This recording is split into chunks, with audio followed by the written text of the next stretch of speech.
La diferencia entre historia y cuento es que la primera es real y el segundo no fue real, sino que fue un invento, una ficción creada por un historiador, alguien que se le ocurrió inventar un cuento. Y hay buenísimos cuentos. Historia, por lo tanto, es lo que sucedió, lo que se nos cuenta que sucedió como un relato histórico. Pero aún la historia, para que pueda ser creída y aceptada, tiene que estar de acuerdo con los hechos de la realidad y tener pruebas o evidencias que la confirmen. Por eso el mensaje de hoy se llama Evidencias de la Resurrección. Hay muchas evidencias de la resurrección. Hoy vamos a ver algunas pocas. Para algunos se preguntarán, ¿y qué es una evidencia?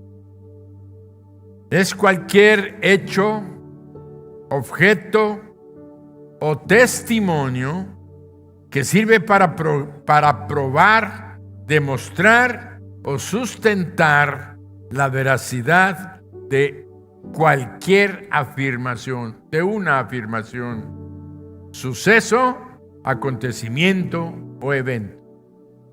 Vuelvo a leer. Una evidencia es cualquier hecho, objeto o testimonio que sirve para probar o demostrar la veracidad de una afirmación, suceso, acontecimiento o evento. Por eso hablamos de evidencias de la resurrección. ¿Cuál es el evento? La resurrección. Necesitamos ver que hay sucesos, hay cosas, hay objetos que prueban la resurrección de Jesucristo. ¿Por qué, pastor, está tocando este tema? Porque desde que el mismo Señor Jesucristo murió, desde ese mismo momento empezaron a buscar elementos para desacreditar el hecho real, ahora sí, histórico, de la muerte de nuestro Señor Jesucristo. Empezaron a decir que los discípulos no lo habían robado el cuerpo porque no había muerto, que había estado en un estado de letargo y que después se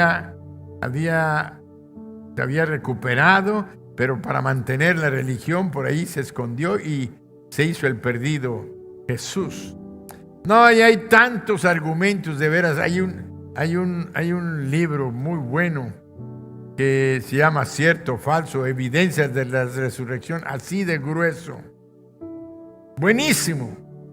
Pero ahora sí que nada más leemos 3 páginas y suficiente para poder analizar. Lo importante está en que uno no puede creer todo, y algunas muy, muy fuertes, unas fuertes acusaciones de que Cristo no murió, de que Cristo no fue sepultado realmente, de que, bueno, tantas cosas, pero ahí vamos a ver lo que la historia nos da como evidencias. Así que tenemos hoy que la resurrección de nuestro Señor Jesucristo es un evento histórico.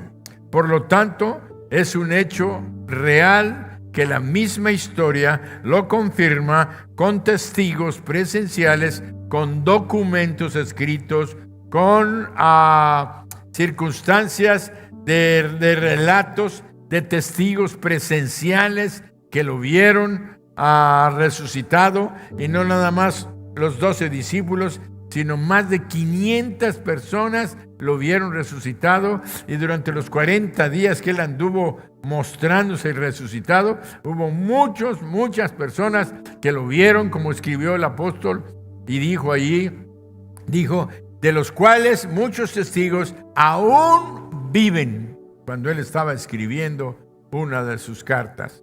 Por eso encontramos que, en primer lugar, tenemos que la resurrección de Jesucristo es un evento histórico porque tiene pruebas y evidencias suficientes, y solamente, con todo respeto, los necios e ignorantes lo han pretendido colocar en el terreno de los cuentos y de historietas, no historia, de historietas imaginarias.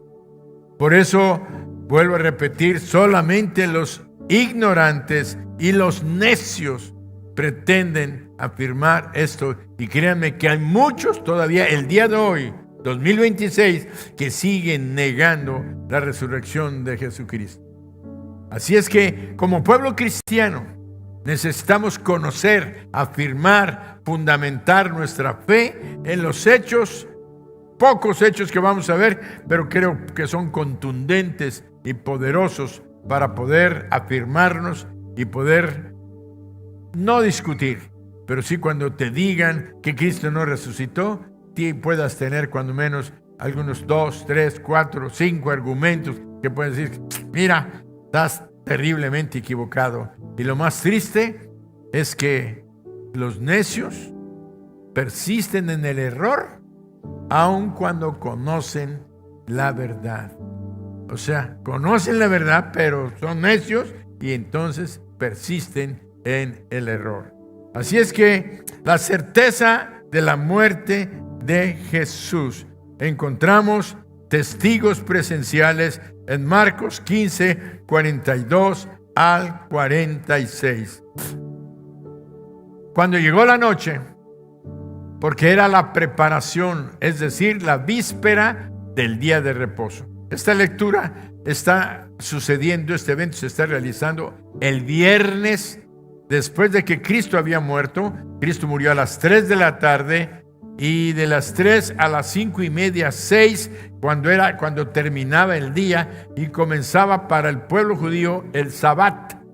El Sabbat comenzaba desde las 6 de la tarde del viernes y se iba 24 horas hasta las 6 de la tarde del sábado. Ahí se cumplía el Sabbat judío, donde no podían hacer nada, no podían trabajar, no podían preparar comida, no podían hacer nada. Podían comer la que ya habían preparado, pero era un total día de reposo. Entonces, cuando ellos vieron que ya había que hacer, los mismos discípulos y la gente como José de Arimatea, todos los que vamos a ver ahorita, les surgía, porque ya venía el comienzo del Sabbat y no podían bajar el cuerpo, lo tenían que dejar ahí toda la noche. Por eso encontramos Marcos 15, 42 y 46, que dice la víspera. José de Arimatea, todavía, el 42. Cuando llegó la noche, porque la preparación es de la víspera del día de reposo, perfecto, muy bien, hermanos. José de Arimatea, miembro noble del concilio, que también esperaba el reino de Dios, vino y entró osadamente a Pilato y pidió el cuerpo de Jesús. Pilato se sorprendió de que ya hubiese muerto. Haciendo venir al centurión, le preguntó si ya estaba muerto. E informado por el centurión, dio el cuerpo a José de Arimatea, el cual compró una sábana y quitándolo lo envolvió en la sábana y lo puso en un sepulcro que estaba cavado en una peña e hizo rodar una piedra a la entrada del sepulcro. Quiere decir que aquí encontramos en primer lugar a el centurión.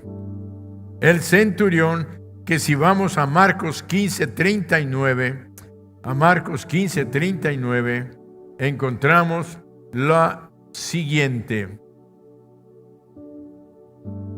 Bueno, no teníamos esa cita. No le hace, no se preocupen. El centurión que estaba frente a él, viendo que después de clamar y había que expirado, así dijo: verdaderamente este hombre era el Hijo de Dios. El centurión que estaba junto a la cruz, el encargado de todos los guardias, el responsable de confirmar la muerte, un experto en crucifixiones, había dicho, al ver que expiró, dijo verdaderamente este era, porque ya no es, ya está muerto. Entonces encontramos que desde ese momento empieza a haber evidencias, testigos presenciales. Un testigo ocular fue el centurión, pero también encontramos a José de Arimatea, que es un testigo que recibió el cuerpo muerto de nuestro Señor Jesucristo. En el versículo 43 que acabamos de leer, dice que José de Arimatea era uno de los principales del consejo, del concilio. ¿Qué es lo que nos da en evidencia esto? Que no toda la gente del concilio que condenó a Jesús a muerte estaban de acuerdo con su muerte. Muchos de los del concilio del Sanedrín habían creído en él. Pero ¿qué será? Eran 70 y de esos 70 a lo mejor 8 o 5 habían creído en él, pero la mayoría estaba de acuerdo y fue que lo juzgaron y lo enviaron a la muerte. Y más cuando el sumo sacerdote que le preguntó si él era el Hijo de Dios y le dijo, tú lo has dicho y verás al Hijo del Hombre sentado a la diestra del Padre. ¡Wow! ¡Ha blasfemado! Agarró sus ropas y las rompió y dijo, ¿qué más prueba queremos? Merece la muerte. Y todos, pues como el sumo sacerdote, que era el que hablaba en nombre de Dios, acababa de decir que había blasfemado el nombre de Dios y que merecía la muerte, pues todos los demás no les quedó más que aprobar y lo condenaron a muerte. Pero tenemos entonces al centurión, tenemos a José de Arimatea que pidió el cuerpo porque él era un creyente y dice que como estaba temeroso de los demás compañeros de que lo fueran a juzgar o le fueran a hacer bullying, entonces dice que fue a escondidas y pidió el cuerpo del Señor Jesús. Ahora, otro testigo consciente de que se enteró de la muerte del Señor Jesucristo fue el mismo Pilato.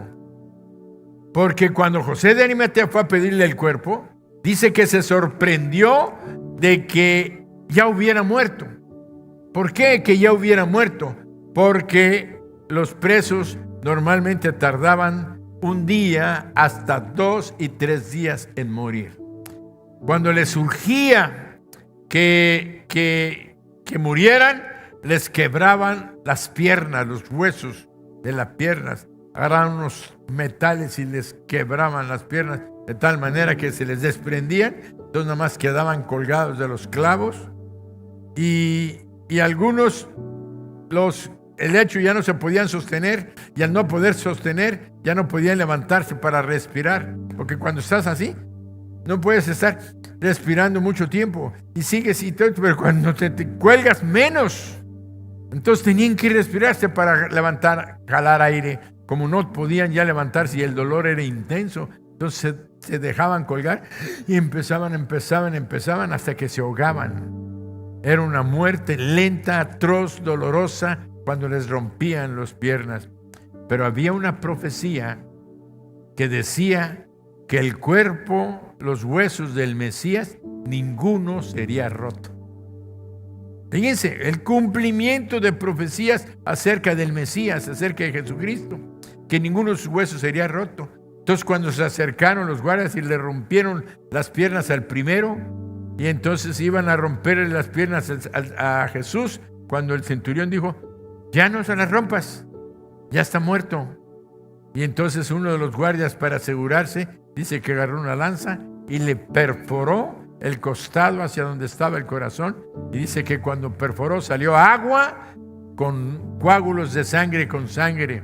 Y eso quiere decir que cuando hay agua es que ya la coagulación dentro de las venas, lo poquita sangre que hubiera quedado ahí cerca del corazón, que era la bomba, mostró que salieron coágulos de sangre ya coagulada y el agua separada. Quiere decir, más prueba. Esa es una prueba científica de que Jesucristo estaba muerto, de que ya había fallecido. Por eso no le rompieron las piernas. Después de pasaron sobre Jesús, fueron con el otro y le quebraron las piernas. porque los prisioneros, los que habían sido crucificados, tardaban 1, 2, hasta 3 días en morir. Pero en esa ocasión, como era ya viernes y viernes de Pascua, empezaba el reposo, el día de reposo, y no querían esperar los judíos para poderlo bajar de la cruz. Por eso es que comenzaron a hacer aquello. De tal manera que vemos que allí encontramos Juan 19, 31 al 37.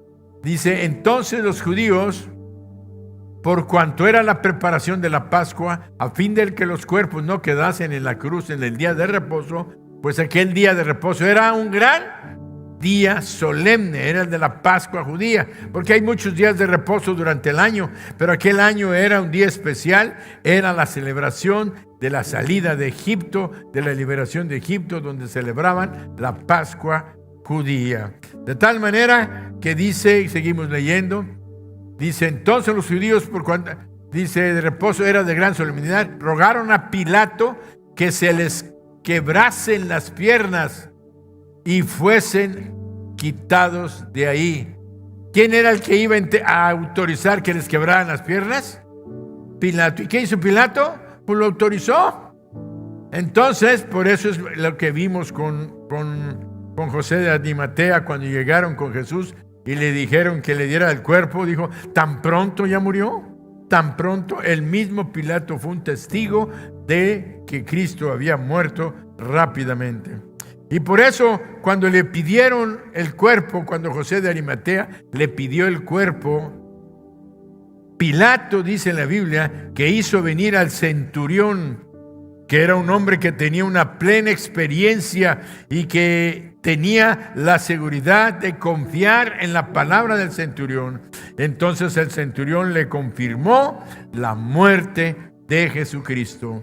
Evidencia histórica, y de tal manera que por eso les entregó el cuerpo. Quiere decir que hubo resurrección, porque hubo muerte. Sin muerte no habría resurrección. Hubo resurrección porque hubo muerte.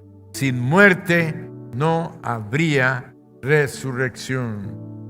Por eso vemos que los enemigos de Cristo que quieren negar su resurrección atacan también su muerte. Dicen que no murió, la evidencia es que Él murió. Ahora, hay datos fidedignos históricos de las tumbas que usaba la gente de clase media o adinerada, en que ellos hacían sus sepulcros y sus tumbas perforados en roca y las cubrían con una gran roca en la entrada. Es como la que estamos viendo aquí. Ellos hacían esas cuevas y ahí ponían sus repisas para ir colocando los cuerpos de la familia, para 1, 2, 3, 4, según la riqueza y el número de los familiares. Ellos construían eso, como hoy lo hacemos acá en Yucatán. Algunas de las fosas tienen 1 o 2 niveles para 1, 2 o 3 cadáveres, o los lugares de cremación que tienen criptas para meter una alcancía, una cajita, 1, 2, ¿cuántas quiere? ¿Para 1, para 2 o para 3 o para 4? Y ahí te van vendiendo. Así era.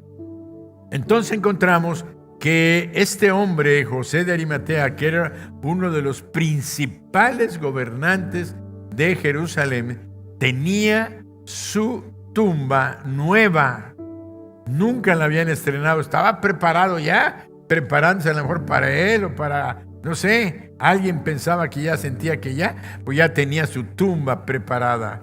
De tal manera que cuando él baja el cuerpo, dice que con una sábana, bajaron los guardias y todos le ayudaron a bajar al cuerpo, de tal manera que dice que lo llevaron al sepulcro que él tenía.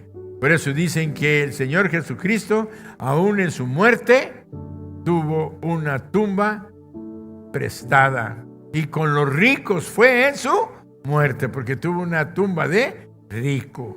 Entonces vemos que en Juan 19, 38 al 40, nos dice que estaba cercano en un huerto cercano al monte Gólgota, que es el monte de la calavera. Después de todo esto, José de Arimatea, que era discípulo de Jesús, pero secretamente, por miedo de los judíos, rogó a Pilato que le permitiese llevarse el cuerpo. Y Pilato se lo concedió. Entonces vino y se llevó el cuerpo de Jesús. Seguimos leyendo. También Nicodemo, el que había visitado a Jesús de noche, vino trayendo un compuesto de mirra y de aloes, ¿como qué? Como 100 libras. Vino trayendo un compuesto de mirra y de aloes como 100 libras. Ahora, aquí hay dos cosas. La Biblia no nos dice que eran 100 libras de dinero o 100 libras de peso. Pero si sacamos la cuenta rápidamente, si fue de dinero, una libra eran 100 dracmas o 100 denarios. Un denario era el salario de un día. 3.6 gramos de plata era un denario. Ahora, por 100 eran 3.600 gramos, 360 gramos. Pero 360 gramos es lo que sería una libra. Pero dice que era ¿de cuánto el peso que llevaron? 100 libras. Si multiplicamos 360 gramos por 100, estamos hablando de 36 kilos de plata, que equivalía a 10,000 denarios, o sea, 30 años de trabajo. Entonces ya cuando se saca esta cuenta, como que dice, ¿eso será que costaba lo que llevaron? Pues mucha gente dice, no es tanto lo que costaba, a lo mejor 10,000 denarios, 30 años de trabajo. Qué valioso fue lo que llevaron. Era lino, eran franjas de lino aproximadamente de 30 centímetros, como esas vendas que ahora venden para envolver el cuerpo desde los pies. Lo van haciendo como las momias que se hacían antiguamente. Y de tal manera que encontramos que la mayoría de los teólogos, aunque piensan en cuanto al costo, pudo haber sido ese, pero en cuanto a peso, era lo más creíble que una libra, porque dijo era que llevó ungüentos y materiales por 100 libras. Una libra eran 360 gramos. Por 100 eran 36,000 gramos. Por 36,000 gramos. O sea, que era una libra, eran 100 libras, eran 36 kilos de especias.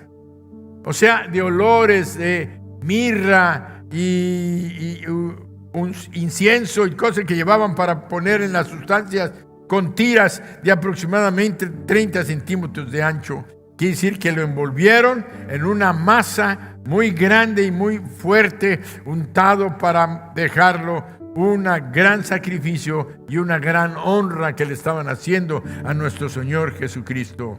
Por eso vemos que encontramos datos de la sepultura de Jesús, más que muchos hombres o seres importantes en la antigüedad. Su cuerpo fue colocado en la roca labrada y fue cubierto con una gran piedra, de tal manera que dice la Biblia que se hizo rodar una gran piedra que era muy, muy grande. Además de eso, hubo la colocación de un sello romano, Mateo 27, 62 al 66. Sigamos leyendo y conociendo más de lo que pasó, que son evidencias de su muerte y de su sepultura.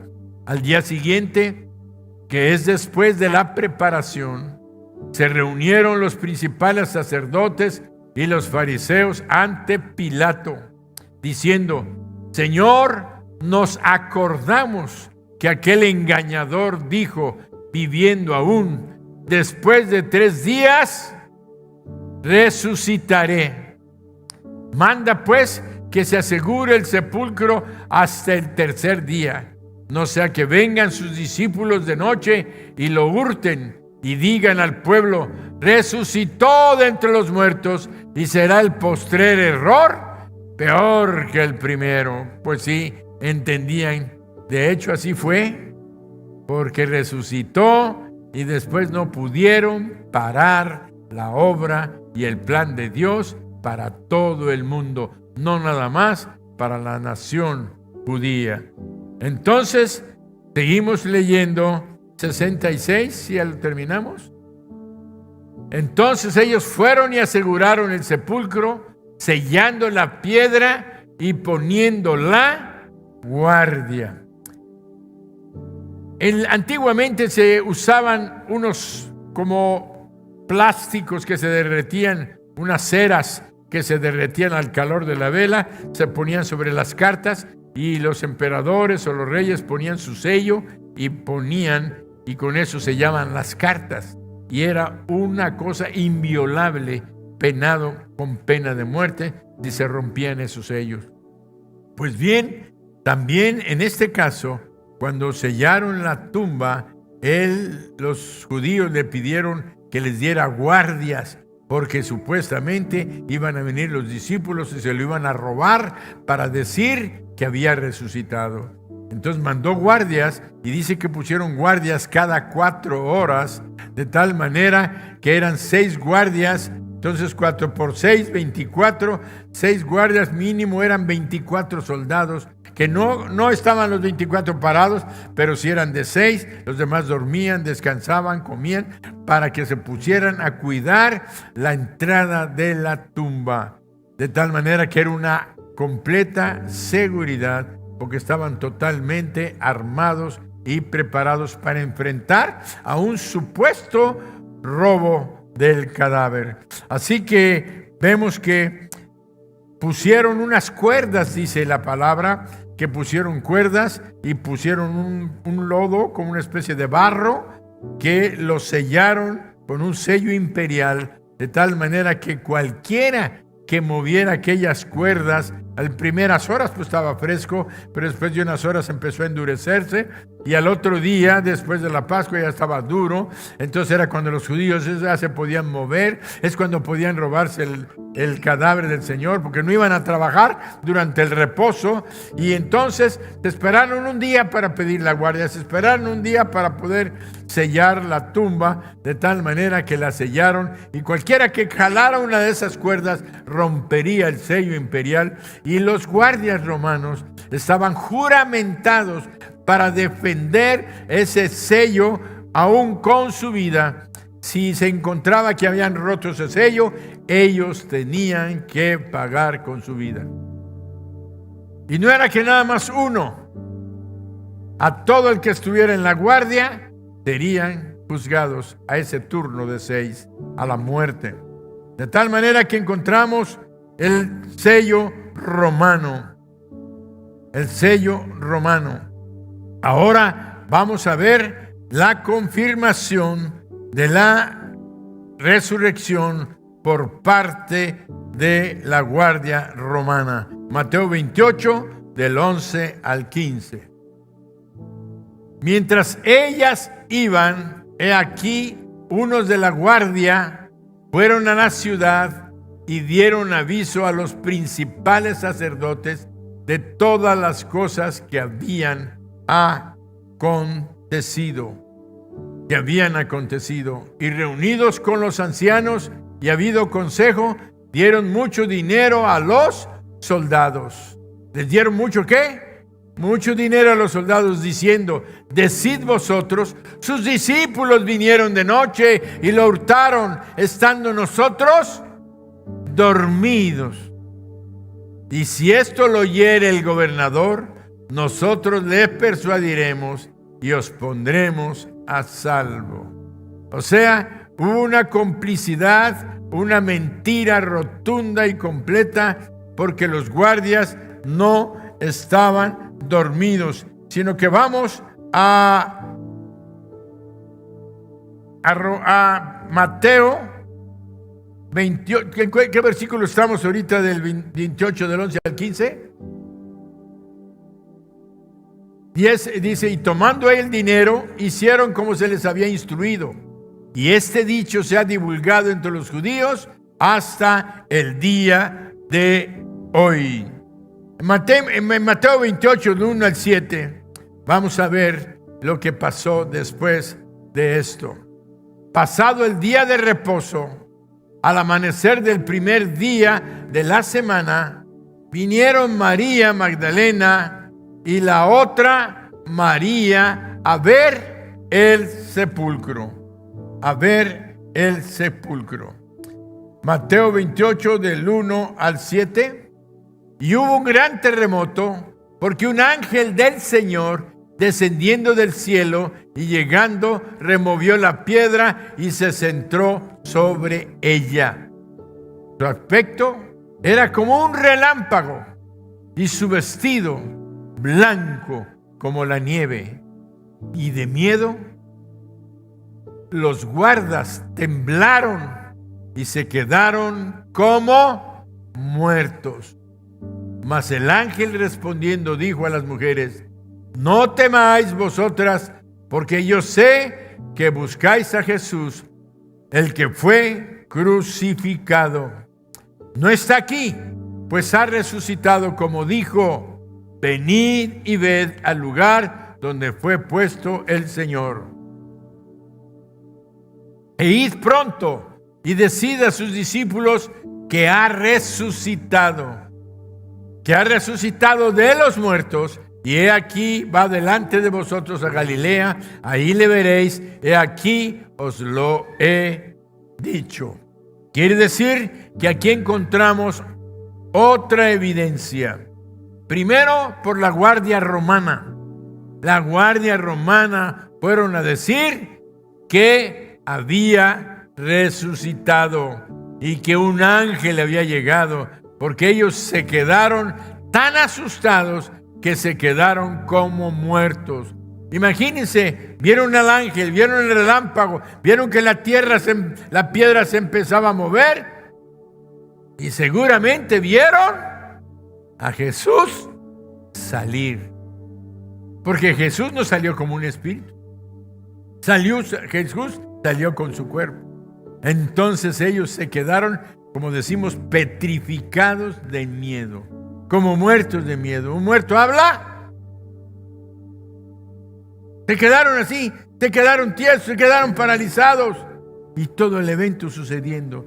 Cuando medio se recuperaron, salieron corriendo, pero con testigos.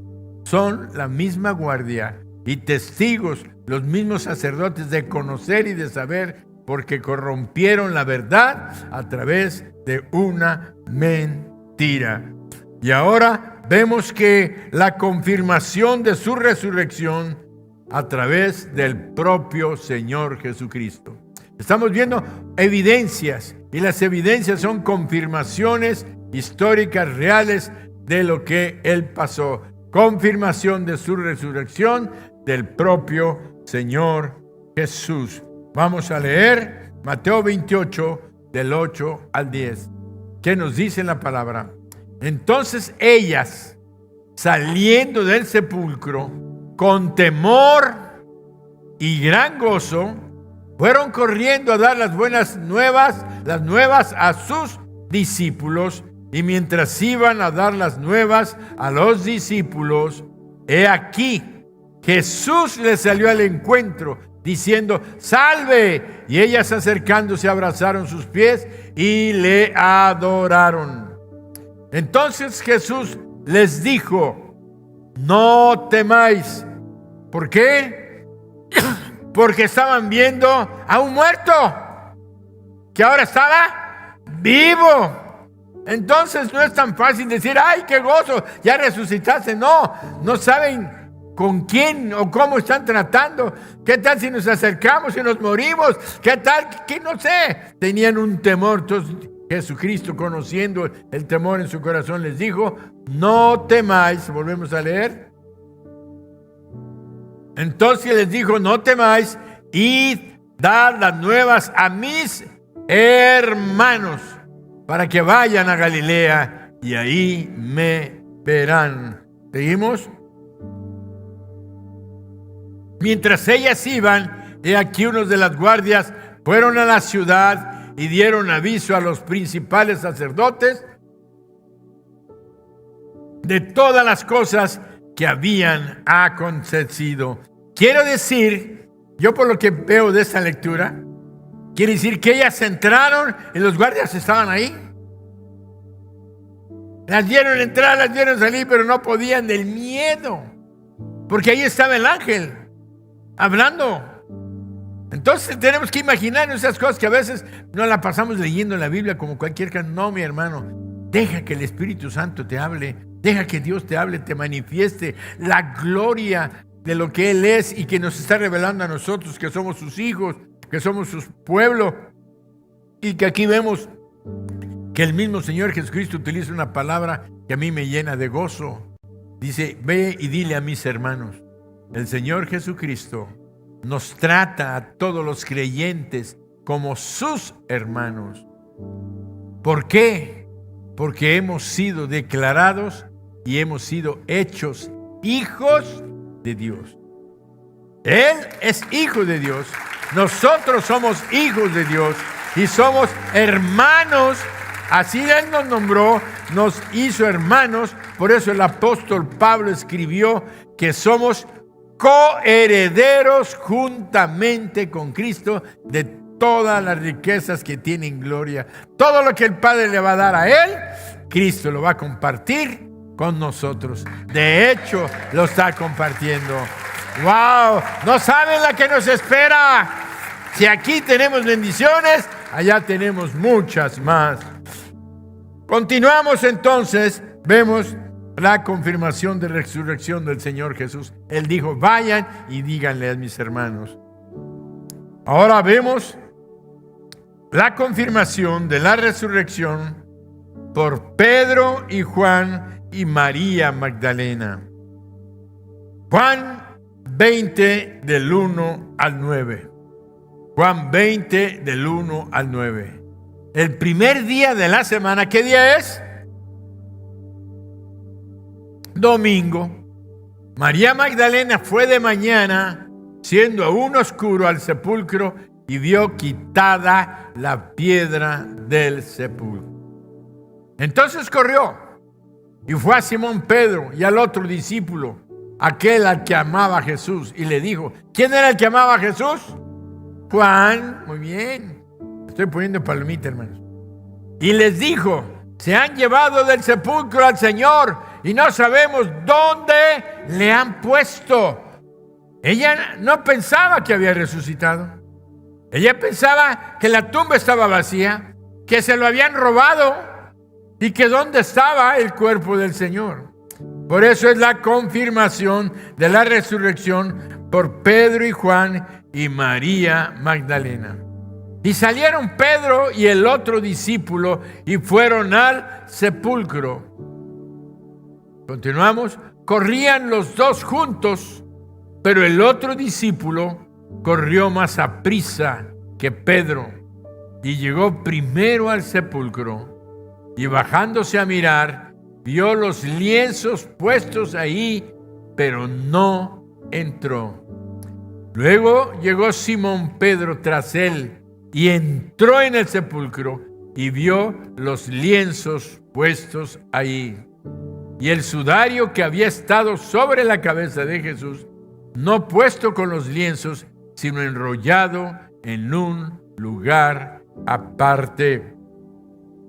Entonces entró también el otro discípulo que había venido primero al sepulcro y vio, ¿y qué? Y creyó. Y vio y creyó.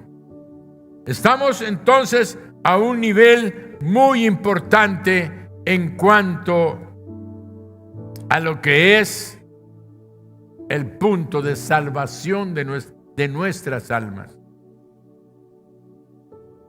El Señor Jesucristo dijo, de tal manera amó mi Padre al mundo, Dios al mundo, que ha dado a su único Hijo, para todo aquel que en Él cree, no se pierda, mas tenga vida eterna.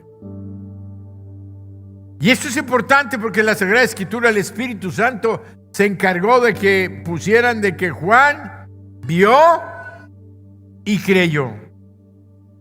Todos los discípulos habían estado felices con Jesús. Habían estado contentos con Jesús. Habían visto su poder sanando cojos, haciendo ver a los ciegos, oír a los sordos, haciendo caminar a los paralíticos, resucitar a los muertos. Vieron cómo calmó el mar, cómo calmó la tempestad, cómo le dijo al viento, calla, enmudece, y el viento le obedeció. Habían experimentado una serie de cosas que estaban en la plena seguridad de que Él era el Hijo de Dios, que Él era el Mesías enviado, pero no habían entendido nunca que Él tenía que morir para la salvación de la raza humana. Por eso, cuando Él les decía, yo me voy a ir, pero ustedes no pueden venir ahora. ¿Cómo que no podemos? No, ya lo entenderán después. Y ya lo entenderán después. Poco a poco los fue preparando hasta que un día les dijo, el Hijo del Hombre va a ser muerto, pero va a resucitar al tercer día. Ya se los había dicho, pero como que no lo entendían, cómo va a ser muerto y resucitado si tú eres el Mesías. ¿Qué? ¿A poco te van a matar? Y no lo fueron creyendo hasta que fueron, digo lo de su muerte, hasta que vieron las circunstancias, cómo lo apresaron, cómo lo azotaron, cómo lo hirieron, cómo lo llevaron al Gólgota, cómo lo clavaron. La mayoría de ellos viendo de lejos. Lo único que estaba cerca era María con el apóstol Juan, mirando allá. Pero todo era una serie de circunstancias y eventos que habían llevado a la incredulidad de ellos en cuanto a su resurrección. Por eso dice, cuando Juan, el discípulo amado, entró, vio y creyó. En ese momento, para él se le revela toda la palabra dada por Jesucristo. Y entonces vemos que el mismo apóstol Pablo, que estuvo con Jesucristo, discipulado por Jesucristo, aunque él no había sido de los 12 apóstoles, escribió la carta a los Romanos, capítulo 10, versículos 9 y 10. Vean cómo sintetiza el Evangelio en esta palabra, en esta frase tan pequeña pero tan poderosa. Romanos 10, 9 y 10 dice que si confesares con tu boca que Jesús es el Señor, cuando utilizaban la palabra Señor, estaban diciendo Dios. Que confesares con tu boca que Jesús es el Señor Dios y creyeres en tu corazón que Dios el Padre le levantó de los muertos, serás salvo. Porque con el corazón se cree para justicia, pero con la boca se confiesa para salvación. Quiere decir que dáselo fuerte, tienes que dar testimonio de lo que dices creer. Porque puedes pensar, ay, sí, yo creo en mi corazón, pero ¿tú crees en Jesús? No, tienes que confesarlo con tu boca, con todas las consecuencias que lleva la confesión. Quiere decir que no te avergüenzas de Jesucristo, que es tu Salvador. No te avergüenzas de lo que Él hizo por ti en la cruz. Él no se avergonzó de llevar tus adulterios, tus fornicaciones, tus mentiras, tus robos, tus hipocresías. Él no se avergonzó de la promiscuidad sexual en la que has vivido. Él no se avergonzó de nada de lo malo que has hecho. Él lo cargó y lo llevó y dijo, yo estoy pagando por el precio, y con los nombres de cada uno de nosotros lo entregó y lo cargó en la cruz del Calvario.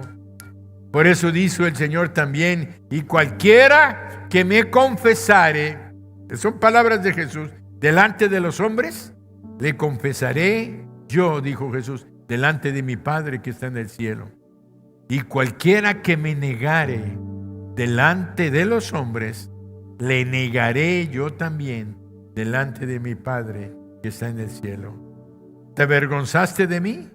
¿Me negaste que me conocías? Pues entonces yo también te voy a negar que te conozco delante de mi Padre.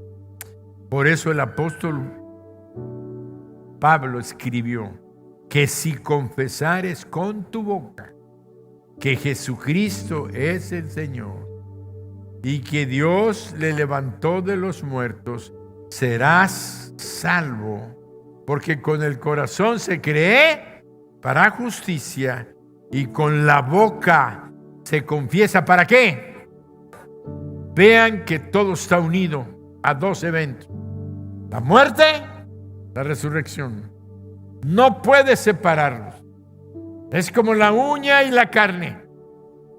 Están perfectamente unidos, aunque son dos cosas diferentes. Muerte, resurrección.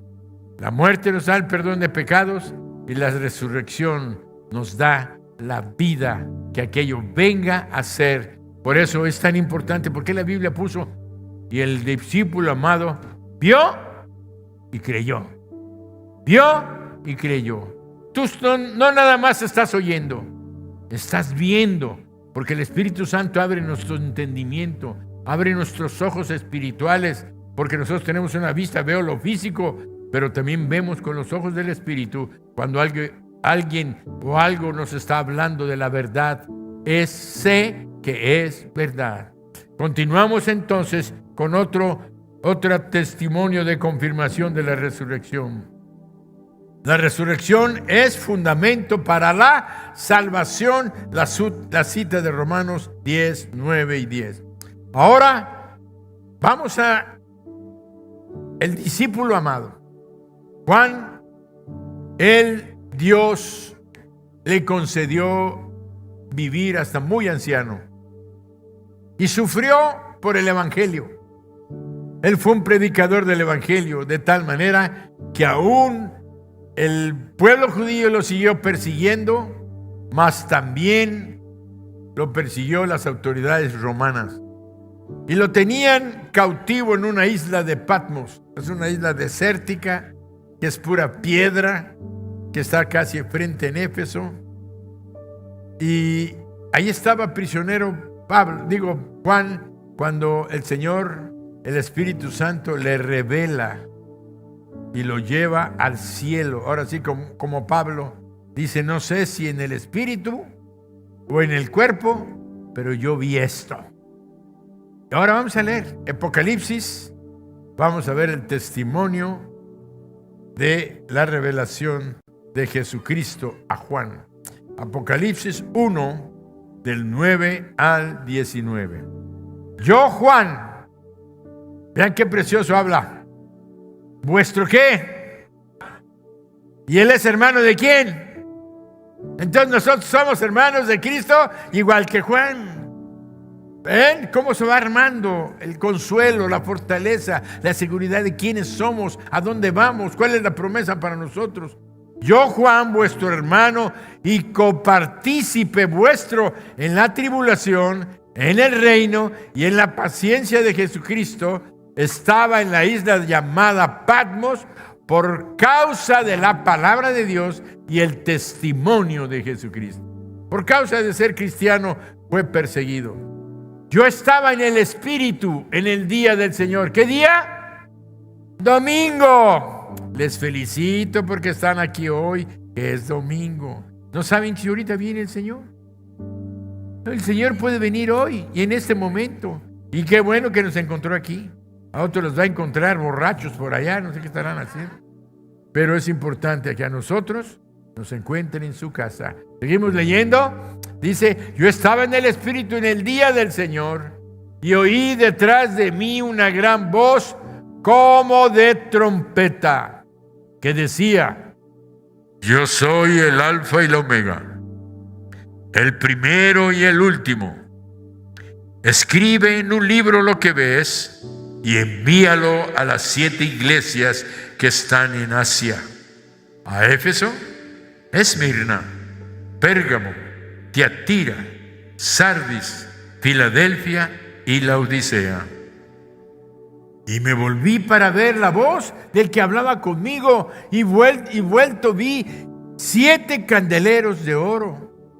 Y en medio de los 7 candeleros, a uno semejante al Hijo del Hombre, vestido de una ropa que llegaba hasta los pies y ceñido por el pecho con un cinto de oro. Su cabeza y sus cabellos eran blancos como blanca lana, como nieve, sus ojos como llama de fuego. Y un momento, sus ojos como llama de fuego. Esto es importante porque uno piensa que el Señor Jesucristo, así como llamas de fuego. Bueno, es lo que veía él en el Espíritu. Pero es que la palabra nos enseña esto porque dice que en el día del juicio, Jesucristo con su mirada va a ver lo que es cartón, heno, hojarasca, basura. Y dice que con su mirada de santidad va a quemar todo aquello. Y lo único que va a permanecer de nosotros es lo que hayamos hecho para Él, para la gloria de Él y no para nuestra gloria. Todo lo que hicimos para nuestra gloria es cartón, es heno, hojarasca, que va a ser quemada por su vista. Por eso lo presenta como unos ojos de fuego. ¿Y qué es lo que no quema el fuego? El oro y la plata. No la quema. Le quita las impurezas, lo purifica, pero el oro permanece. Por eso, todas nuestras acciones que hacemos en este mundo, que vamos a presentarnos según nosotros, es que yo fui a visitar a los viejitos, fui a visitar a los enfermos, ¡qué bueno! Lo hiciste para que dijeran, el hermano fulano fue al hospital, yo voy a ver a los enfermos, yo voy a ver, y yo, la gloria la era para ti, es basura delante de los ojos de Dios y va a ser quemada cuando estés en el justo juicio de Dios. Pero si lo hiciste para su gloria, no para que te aplaudan. Por eso también dijo el Señor Jesucristo, que tu mano derecha no sepa la ayuda que diste con tu izquierda. Es que yo le ayudé, es que yo le presté, es que yo le di, es que yo... Entonces, ¿dónde está tu buena acción para la gloria de Dios? El que ve lo secreto te va a recompensar en público. Así es que quítate tu bistec, tu carne que traes. Y entonces dale la gloria al Señor siempre.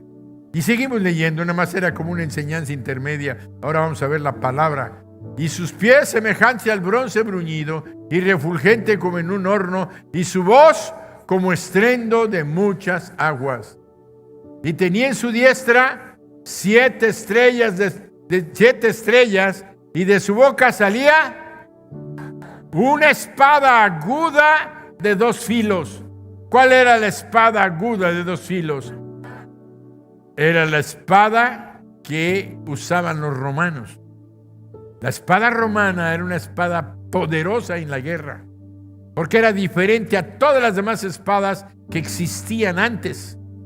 Las de los árabes, las de los hindúes y todo, eran como alfanjes que tenían solamente un filo y eran curvos.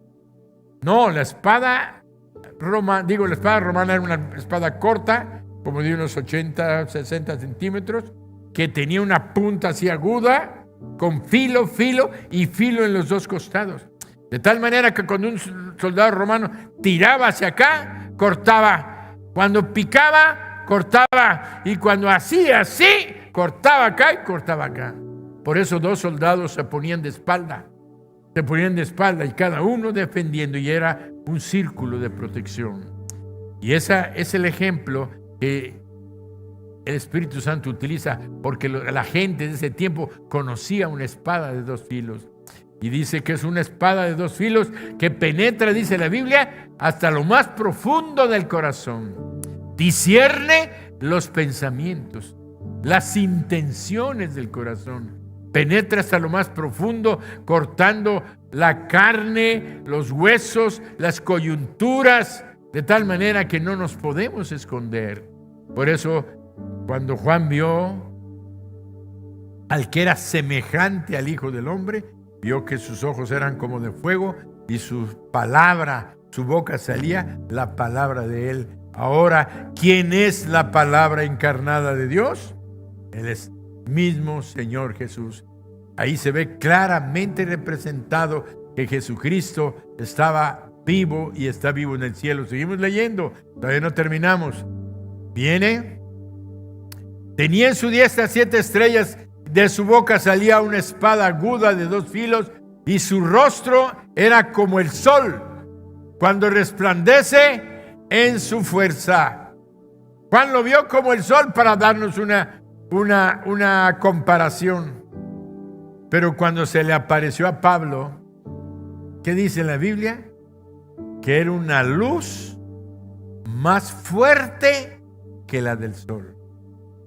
O sea que el Señor Jesús emana una luz de su rostro, una pureza, una brillantez incomparable. Seguimos leyendo. Dice, cuando lo vi, caí como muerto a sus pies, y él puso su diestra sobre mí, diciéndome, no temas, yo soy el primero y el último, y el que vivo. Lean conmigo. Y estuve muerto, mas he aquí que vivo por los siglos de los siglos. ¿Y como dice él? Amén. Por eso somos la iglesia del amén, porque hacemos como Jesús. Amén. Seguimos leyendo. Amén. Y tengo las llaves de la muerte y del lugar de los muertos. Entonces seguimos leyendo. Escribe las cosas, le dijo a Juan, que has visto, y las que son y las que han de ser después de estas. Después de estas. Allí tenemos el testimonio y la revelación de Jesucristo a Juan. Ahora voy a pedirles, Jesucristo se está mostrando dónde está y que está vivo. A todos ustedes que se pongan de pie. A todos ustedes que se pongan de pie.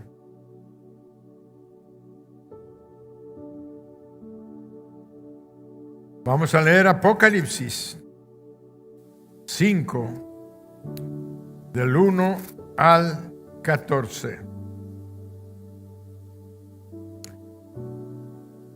Y vi en la mano derecha del que estaba sentado en el trono un libro escrito por dentro y por fuera, sellado con 7 sellos. Leanlo en voz alta, leanlo, participen en esto, porque es una revelación para ustedes. El que lo haga pronunciando la palabra poderosa de Jesús. Y vean, dice, y vi a un ángel fuerte que pregonaba a gran voz, ¿quién es digno de abrir el libro y desatar sus sellos? Y ninguno, ni en el cielo ni en la tierra, ni debajo de la tierra, podía abrir el libro ni aún mirarlo. Y lloraba yo mucho, porque no se había hallado a ninguno digno de abrir el libro, ni de leerlo, ni de mirarlo.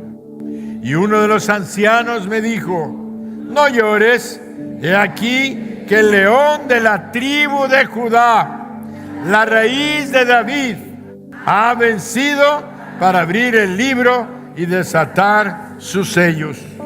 Y miré y vi que en medio del trono y de los 4 seres vivientes y en medio de los ancianos estaba en pie un cordero como inmolado, que tenía 7 cuernos y 7 ojos, los cuales son los 7 espíritus de Dios enviados por toda la tierra.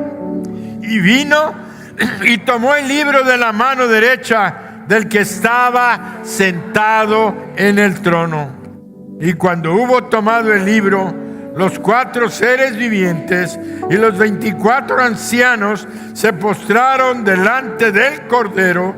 Todos tenían arpas y copas de oro llenas de incienso, que son que son nuestras oraciones, son incienso delante de la presencia de Dios.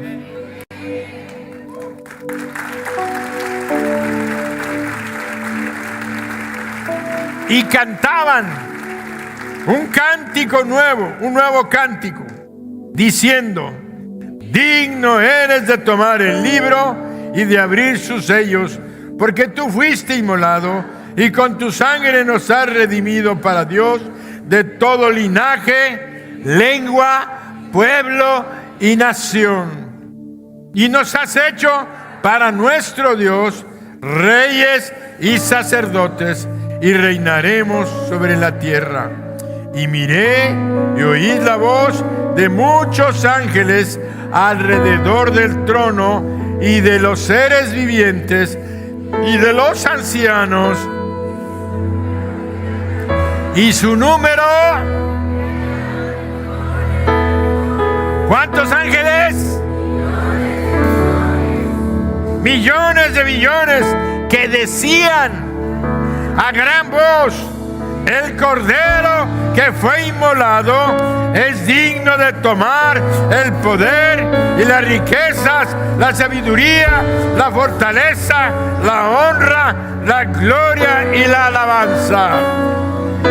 Y a todo lo creado que está en los cielos, en el cielo y sobre la tierra y debajo de la tierra y en el mar, y a todas las cosas que en ellos hay, oí decir al que está sentado en el trono y al Cordero sea la alabanza, la honra, la gloria y el poder por los siglos de los siglos.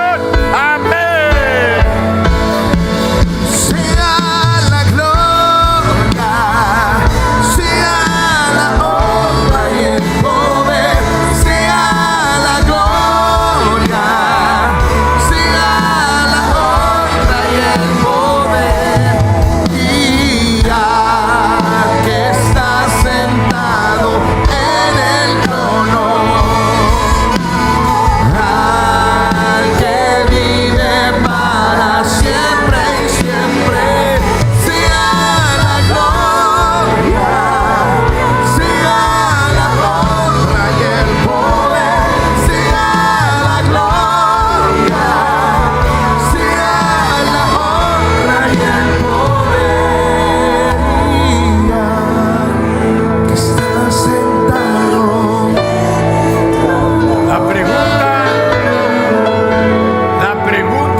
¿Escuchaste al Espíritu Santo hablar a través de su palabra? ¿Escuchaste la declaración de que Él está vivo? Y que millones y millones de ángeles están declarando la honra, la gloria, el poder, la alabanza, la adoración pertenecen al que vive. Él está vivo. Y Él dijo: yo estoy en medio de vosotros.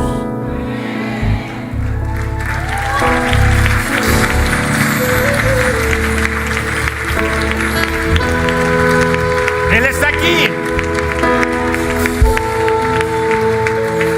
Cuando te digan: ¿tú crees que Jesucristo resucitó? Vas a decir: claro, yo sé que Él vive, porque vive en mi corazón.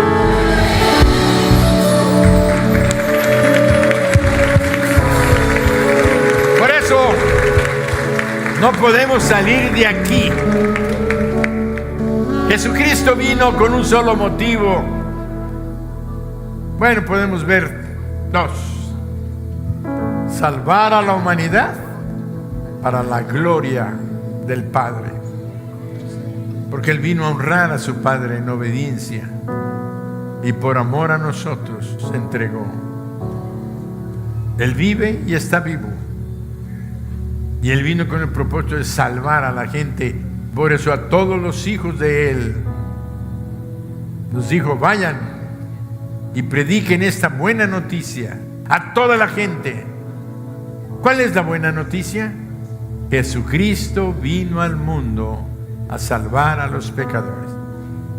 Así es que si tú estás en esta tarde aquí y sabes que eres pecador y sabes que tus pecados te llevan a la muerte eterna, que es el infierno, lo menos que puedes hacer es abrirle tu corazón a Jesús. A este Jesús que estamos hablando. Él está aquí. Su Espíritu está aquí. Te está tocando a tu corazón y te está diciendo: arrepiéntete. Arrepiéntete. Sin arrepentimiento no puede haber perdón. Y si Dios no te perdona, no tienes salvación. Pero Él te está diciendo: arrepiéntete y déjame entrar a tu corazón.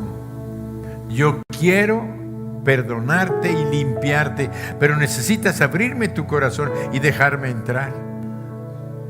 La palabra, ¿sabes que está escrito en el mismo libro de Apocalipsis que acabamos de leer? Vean lo que dice Apocalipsis 3:20 en pantalla. Dice: he aquí, dice Jesús, yo estoy a la puerta y llamo. Si alguno oye mi voz y abre la puerta, entraré a él, cenaré con él y él conmigo. ¡Wow! El Rey de Reyes, el Señor de Señores, el Creador del universo, entra a nuestras vidas a vivir con nosotros, a estar con nosotros. Y además, sabes que después de esto ya no le vas a tener temor a la muerte ni temor al infierno. Porque si eres una hija o un hijo de Dios, cuando partas de este mundo, al cielo. Amén. Por eso Él venció a Alá con su resurrección. Hoy podemos decir: yo también voy a resucitar. Pero ¿quiénes? Los que le abrieron su corazón a Jesús. Continúo con la invitación. Si tú estás aquí y quieres ser salvo, perdonado de tus pecados, ir al cielo y resucitar un día, entrégale tu vida a Jesús. ¿Cómo se hace? Rápido, cierra tus ojos ahí donde estás y repite esta oración que tú se la vas a decir a Él, no a mí. Dile: Señor Jesús, reconozco que he estado pecando o que soy un pecador y que sé que mis pecados me llevan a la muerte eterna, pero hoy me arrepiento, te pido perdón y sé que estás tocando a la puerta de mi corazón porque quieres entrar para limpiarme de todos mis pecados, salvarme y darme la vida eterna. En este momento te abro mi corazón, te invito a entrar, Señor Jesús. Límpiame con tu sangre, sálvame, perdóname. Quiero que tú tomes el control de todo mi ser. De ahora en adelante quiero caminar honrando y glorificando tu nombre, como una hija o como un hijo tuyo. Gracias, Señor Jesús, por perdonarme y salvarme. Por tanto, hoy declaro que te recibo como mi Dios, mi Señor y mi Salvador. Amén. Y todos decimos: amén. Si tú hiciste esta oración, lo menos que puedes hacer es darle gracias a Dios. Imagínate, entregó a su Hijo Jesucristo, lo azotaron, lo golpearon, le pusieron la corona de espinas, lo lancearon, lo hirieron, entregó toda su sangre para que tú fueras salvo y yo fuera salvo. ¿Y no le das gracias a Dios?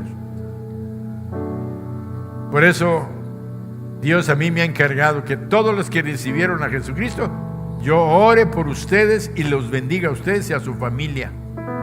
Porque hay una promesa.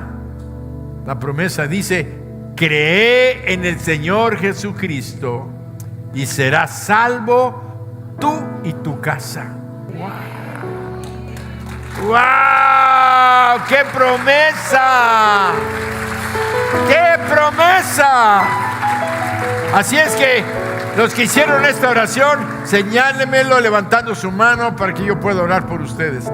Dios te bendice, Dios te bendice, Dios te bendice, Dios te bendice, Dios te bendice, Dios te bendice. Ay, más allá, Dios te bendice. De este lado, los que hicieron esta oración, Dios te bendice. Allá atrás, Dios te bendice. Voy a pedirles que pasen acá al frente, pasen al frente, pasen, voy a orar por ustedes. Aquí les espero. Pasen, pasen, pasen, pasen. Vida eterna, perdón del pecado, gozo, alegría, revelación. Tu gloria, deseamos ir mucho más en ti. Queremos tu presencia, Jesús.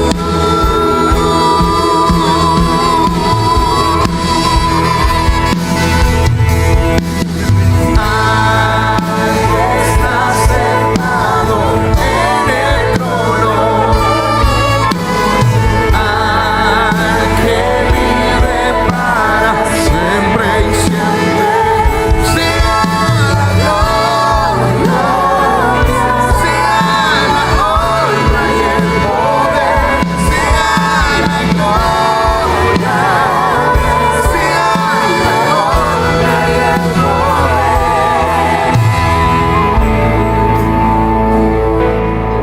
Si tú hiciste esta oración, no te quedes en tu lugar. Dale la honra a Jesús. Dale la honra a Jesús. Dile, Señor Jesús, yo realmente te felicito por tu decisión. Te felicito. Has hecho la mejor confirmación por Cristo. Haz camino al cielo. No te apartes más. ¿Ven? ¿Alguien más? Hay una lucha. ¿Saben por qué hay una lucha? Porque el diablo no quiere soltarte. El diablo quiere llevarnos a todos a la muerte, porque sabe que con cada alma lastima el corazón de Dios. Pero Dios no quiere ni que tú sufras, ni que tu familia sufra. Por eso envió a su Hijo Jesús. No te quedes en tu lugar. Ahí, si hiciste esa oración, hoy es día precioso, domingo de resurrección, comienzo de Pascua. Dale un aplauso al Señor. Muy bien, gloria a tu nombre. Te felicito. Se necesita ser valiente. Ahora eres una mujer valiente que va camino al cielo. Tienes vida eterna. Dios te ama, hija, Dios te ama. ¿Hay alguien más? ¿Saben que hay gozo en el cielo cuando un pecador se arrepiente? ¿Saben que hay fiesta en el cielo cuando un pecador se arrepiente? Ahora imagínate cuando hay este montón, ¿qué fiestón hay en el cielo? Hay fiesta por ustedes. El Señor Jesucristo está contento. Ya no quiero seguir predicando porque no paramos. Atrás de ustedes hay una persona que les va a dar un abrazo en el nombre de Jesús, pero antes de eso los voy a bendecir. Padre, en el nombre de Jesucristo, tu Hijo, nuestro Dios, nuestro Señor y Salvador, te ruego conforme a tu palabra, bendice a estas personas que están aquí, hombres y mujeres, y jóvenes. Te pido que la presencia tuya los llene de gozo, de alegría. Abre sus mentes, su entendimiento, para que esto que sucedió hoy baje a sus corazones y a su espíritu, de tal manera que ellos sepan que son tus hijos y tus hijas y que nada ni nadie los va a poder separar de tu mano. Ni el diablo con todo su poder, ni el pecado, porque está derrotado en sus vidas. Ellos tienen el poder para decir no y para vencer a Satanás.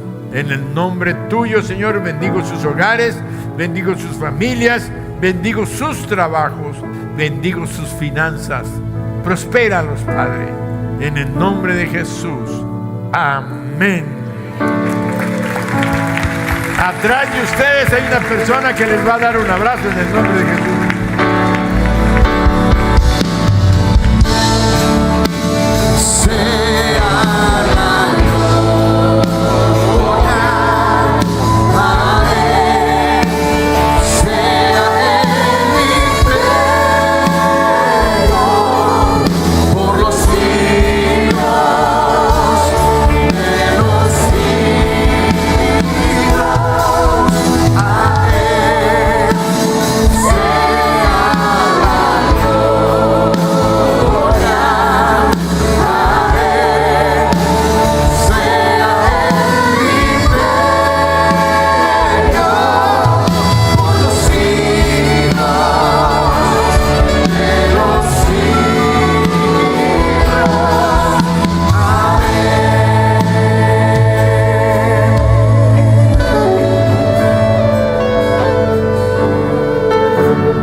Apocalipsis 5:12.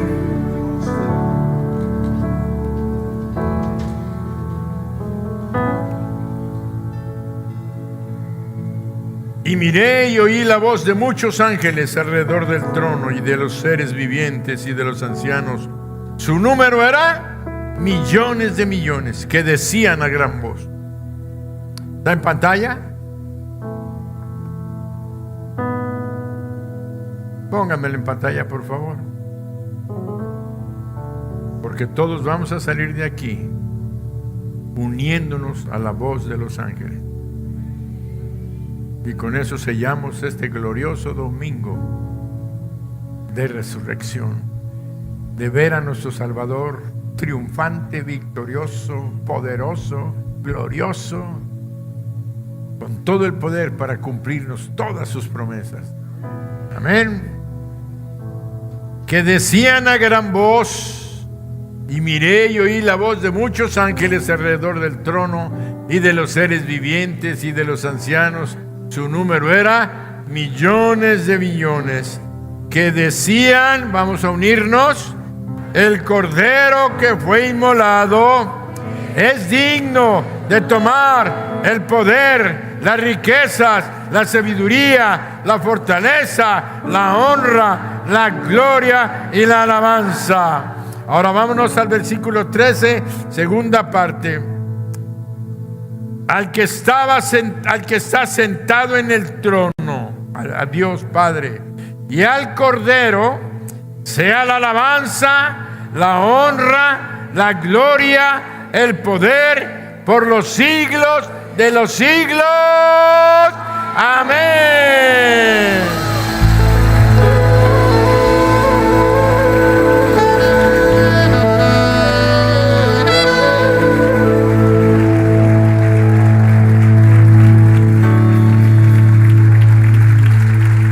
Vamos a cantar, coro adelante, alabanza, santo, santo, santo.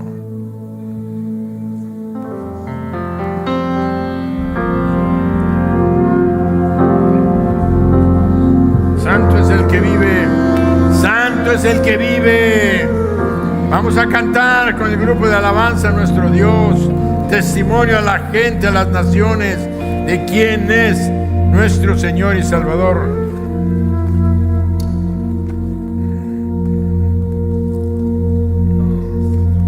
Cántenlo con gozo. Este domingo le pertenece al Señor.